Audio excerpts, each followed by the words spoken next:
Who is your God? Does everyone have a God? Does everyone believe in a God? And if so, in which one?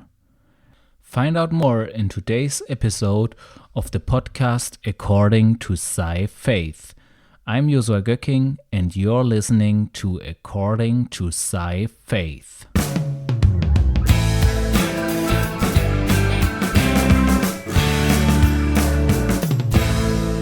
Who is your God? That's what's the title of this episode, and it's a kind of a provocative title.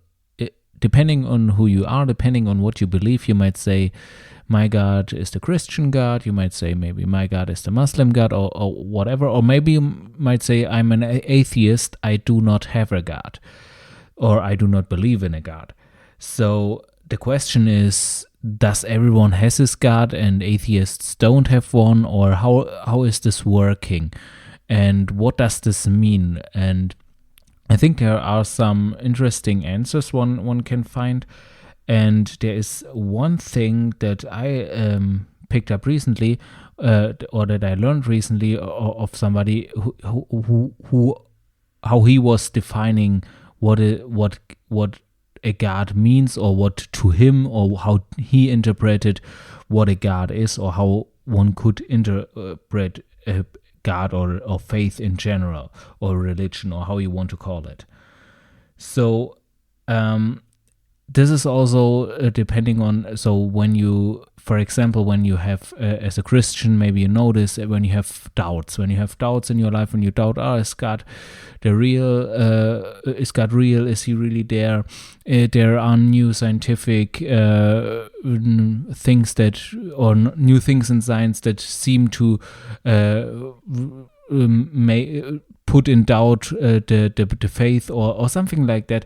And actually that was something that triggered it with me. So some historical occurrences where somebody said he is not convinced that they happened, but they would be in agreement with the Bible. So when you experience this, what does this actually mean? And what I came to see is, what it means is that you have elevated something above God. So, for example, in this case, you have these scientific findings, or not even scientific findings, but just historical findings, which seem to contradict what the Bible says, or what the history of how the Bible tells this history. So they are in conflict, and depending on what you believe, or what you value higher, you will either go with your doubt, or you go with what you believe. And this is exactly what I came to see, is that there are kind of hierarchies. There are hierarchies of what you value, what you believe, what you value the most, what you value the least, what has the highest stand in your life, and what has the least stand. And do you have a hierarchy of this? And basically what's at the top of this hierarchy is you could say is what you believe God to be.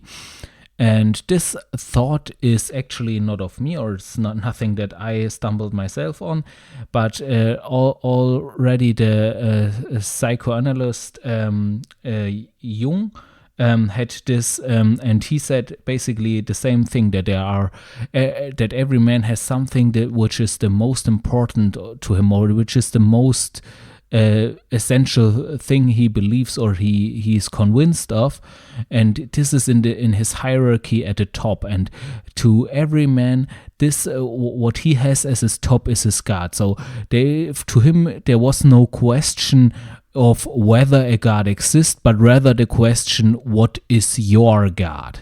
So hence also the title of this episode. So I do not believe everything that he says, or I'm not really familiar with the rest of his analysis, only to some degree. But I think in this part he is to some degree at least right. And it's interesting that the Bible also tells of this. So in the Bible there's not only mention of the Christian God, but there's also mention of many other so-called lowercase God, or as the Bible calls them, idols. So idols were basically all the gods that the other peoples in at the times of Israel were worshipping, for example Baal, or in Egypt Ra, or different other gods that we know from the Roman and the Greek mythology, that they also had many different gods, and the Bible would call those idols, and would call the worship of those idols, it would obviously call sinful, since many Israelites also were tempted to worship those idols. And actually the Judaism and later Christianity was one of the few religions who really had this exclusivity, that it said, yeah, you can only worship one God. Because if you look in ancient Rome and ancient Greek, they were, you could say, pretty open about God. So when the Greeks and the Romans, they got together, since Rome conquered Greece, then they basically accepted the Greek worshipping their god. They even started also worshipping Greek gods, and they mixed them up all together. So for them it was not really a problem if there were a bajillion gods who could worship. For them it was just like, yeah, you worship your god, I worship mine gods, this god is important to me and this is important to you. And there were also differences among themselves whose god they worshiped. Some were worshipping maybe Bacchus, the god of wine. If you were a warrior, you would worship Mars because he was the god of war, and so on. So you had also there your priorities. You can see it already there in these polytheistic religions. You can see they had their hierarchies depending on what they would do. If they were a warrior, then the highest god for them, of course, was Mars. If they were in medicine, then the god, this, depending on which name just escapes me, was their highest god. And so they had already these hierarchies established in their polytheistic worldview, and depending on who you were, you would prioritize different gods in your life. But the Bible is pretty clear that it says there's only one God, and that they only exalt him above everything else. And so what they say is or what you can conclude from this is that there are those idols, and there is one true God according to the Bible. And what you have in your highest priority is basically your God, whatever it is. If it is the Christian God, if it is in ancient times Baal, Jupiter, or whoever, or in today's time, I mean, we don't have people who are worshipping idols, or at least not that many. It's not that common anymore to worship some idols, but also still there are maybe people who believe in talismans and those things. But it has shifted a little bit what we might, if somebody does not believe in God or in a God, what he might prioritize the most. But there are still things that he has on his hierarchy. There are still things he has at the top. For example, it might be that science is your top hierarchy, that this is at the top, that you say whatever can be proven by science, that's the only thing for me, that's the thing that I will believe, that's the thing that I can count on. Then this would be on this top of your priority. And according to Jung and to this thought, it would be basically your God. And there are also other things. Maybe you are maybe you say family is above everything. It's just about love. It's just about this and that. So this can also become a thing that is at the top of your belief system and be your God in this sense. And also what's pretty common today are thought structures or beliefs, ideologies you call it, that can be at the top of your thinking, of your hierarchy, which everything other needs to submit to. So everything that happens, you always watch it through the lens of a certain ideology, whether it is a political ideology or a different version or a different form of ideology. And what's interesting there is that if you look just at the term ideology and compare it with the biblical term idols, you see it's the same source. So even the word has a similar source. So even though it looks like a lot has changed in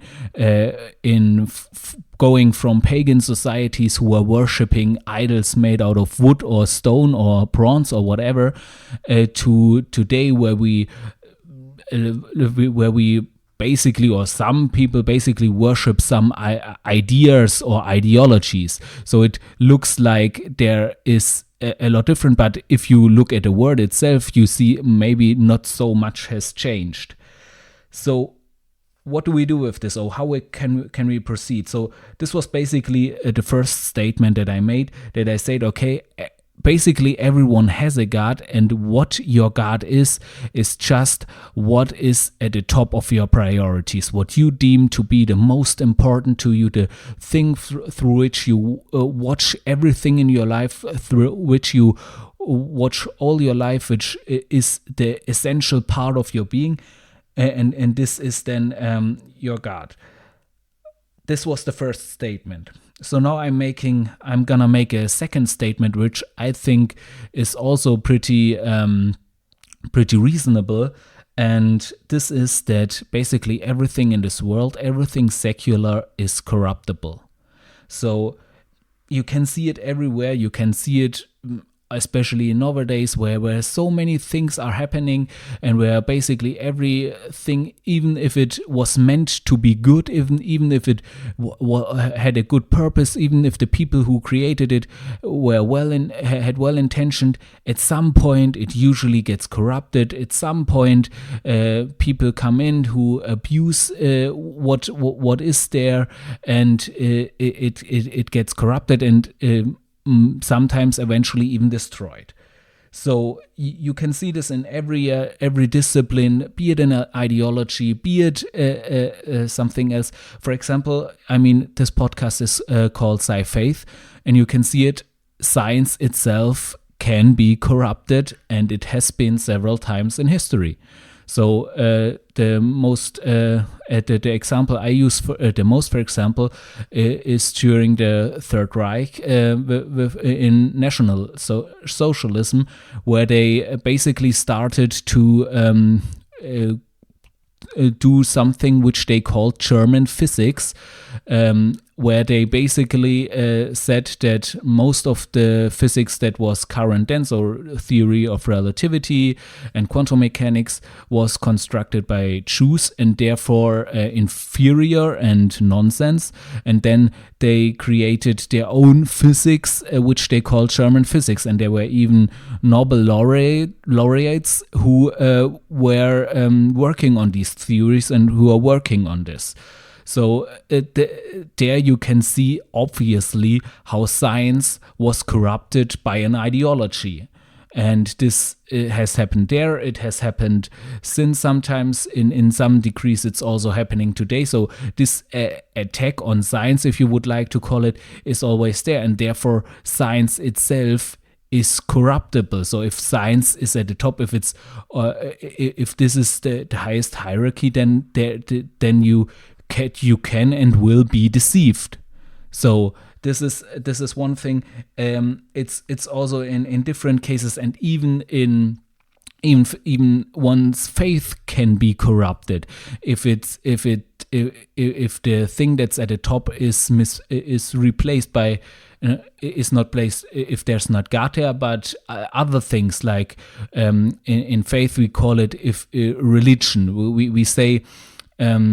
We basically make the difference between faith being a relationship with Christ and living according to what the Bible says, and just living to some according to some traditions, or to in a legalistic way following laws without really having this connection to God. This is what we call religion, and even this can corrupt your faith.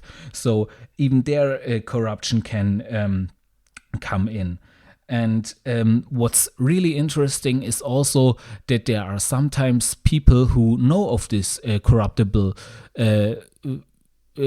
behavior, or who know that for example in science, who know that science is corruptible, who know that there are things where you can be certain that you know something and it's not that good established in science. For example, you believe something to be completely true, but the scientific evidence for it is flawed, and you, by the kind of how these studies are done, you kind of know that the evidence might be flawed, but still you have this blind spot and you blindly believe still these evidences, or that might be fake. So this is the interesting part, that even if some people know of the thing that they believe in to be able to be corruptible, they oftentimes are still blind to it. That's a really fascinating thing, I think, oftentimes what you can oftentimes see. But what we can conclude is that everything is basically corruptible. So if you have your your highest hierarchy of secular things is, what is at your top, it is all, if it's something secular, it's all corruptible. It's all, and then you are necessarily deceived. There's no other way to see it. So if there is something secular, if there is something in this world which has the highest place for you, which you put the most value in, then you are, according to this logic, if you believe those two statements to be true, then you are by definition deceived, because those are all corruptible. So what do we do with this? Is everything lost? So is there nothing which is incorruptible, nothing that we can trust? And the answer is, if we take those two statements and say there's nothing more than this world, there's nothing more than this secular world, then the answer would be no. There would be nothing we can trust, and we would be deceived by definition. There would be no way out, and we would just be deceived. We could not help it. So what does this that sounds rather sad, but what is the good message of this? And the good message is, I believe, is that this already shows that there needs to be a higher quantity. There needs to be something higher than this world. There needs to be something higher which is not corruptible, which is not subject to this corruptible world, and therefore is not corruptible. And this is what we call God. This is what the Bible calls God, and what it talks about when it talks of God. And it's really like this, that if we go with these two statements, we can basically conclude, if there is no God, then there is then we cannot help but be deceived. There is no hope. If there's no God, we cannot help but we are deceived no matter what. But if there is a God, then we have hope. Then we can hope that there is a God who is trustworthy, who is incorruptible, who is always truthful, and in whom we can trust, in whom we can put all our trust, and therefore never be corrupted as long as we put our trust in Him.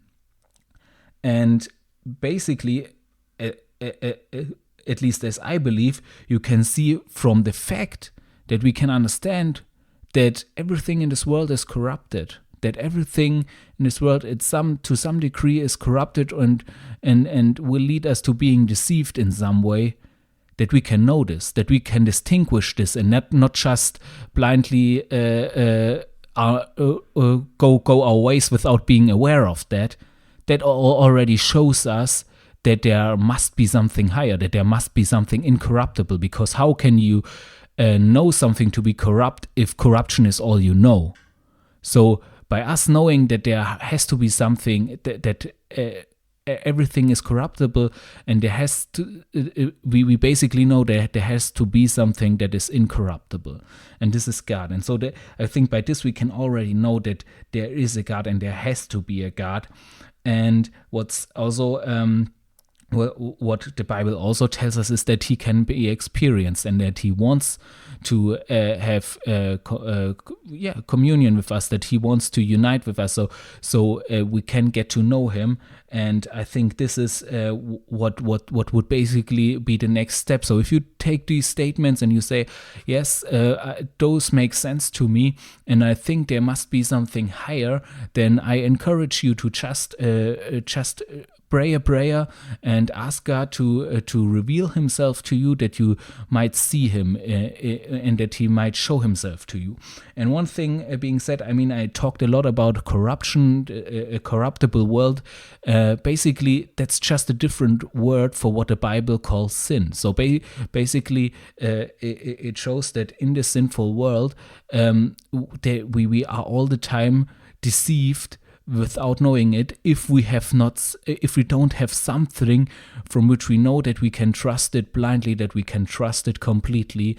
And this something is not a something but a someone, and this someone is God, and he wants to get to know you. So I really encourage you, if this what I just said makes sense to you, then I encourage you to just reach out, pray this prayer that he reveals himself to you, read the Bible, read the scriptures, start at the Gospels, because that's the good message, and then continue from there. And I hope and pray that God will reveal himself to you. So this was today's episode of Sci-Faith.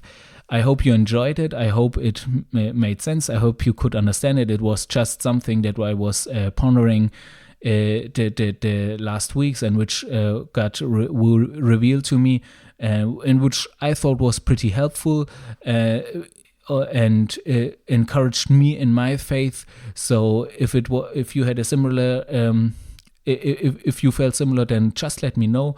I always like to hear from you. You can reach me at my webpage, sci-faith.de/en, and there you can go to the contact form and just write me. And also, if you want to learn more about Sci-Faith, you can get more information there, get information about my book, which right now only exists in German, but if you're able to speak German, then you can just order it. And also, if you are really fluent in German, you can also listen to the German version of the podcast, where there are a lot more episodes, also on scientific topics, where I really dive deep into especially physics topics. So I hope to see you there. And until then, I wish you all a great time.